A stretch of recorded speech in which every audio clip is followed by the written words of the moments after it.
We are very closely watching the battle unfold on the future of public education in the state of Texas. Last night we discussed how a new version of the school's voucher bill, or Senate Bill 8, has some major changes. And the governor's not happy. He's threatening to veto the newest bill and even call lawmakers in for a special session.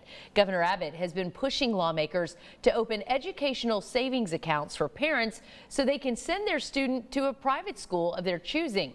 Senate Bill 8 would give parents $8,000 for each student every year. And the Senate passed the bill over a month ago, but it's been stalled in a House committee because of lack of support.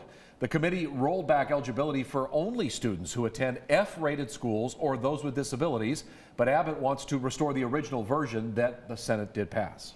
Well, we wanted to know more about why the governor has made these demands and if he can get his way. 6 News anchor Bailey Bates joins us live in the studio tonight to share political insight from a professor. Bailey? Lindsay, Chris, I'm told the ultimatum by the governor isn't uncommon, but more importantly to note, it's not really persuasive either.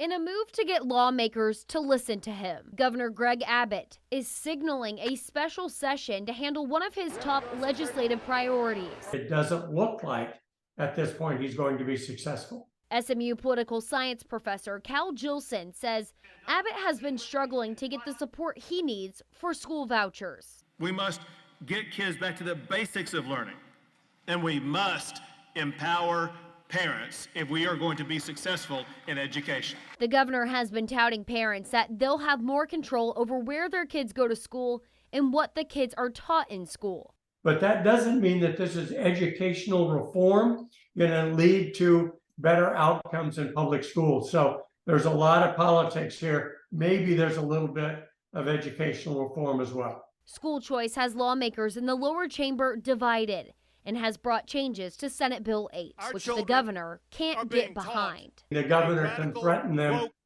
with a veto and perhaps one or more special sessions until the governor gets a bill that he likes better than the one they're working on. The Texas legislature has dealt with school voucher issues in many sessions, and they've never gotten across the finish line. Jillson says Abbott is going to have to do more if he wants it to happen this go around. You can threaten them, but in order to pass a bill like the governor wants, you got to do more than threats. As time runs out in regular session, Jillson says Abbott is going to have to negotiate or settle. We'll see what the governor gets, if anything, in the regular session, and then what kind of bargain he thinks he can strike sweeteners to those rural Republican legislators that would bring him from no to yes.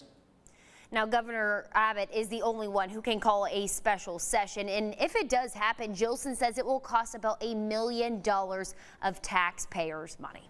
All right, Bailey, thank you. The regular session ends in just 2 weeks, so we will, of course, keep track of all of this.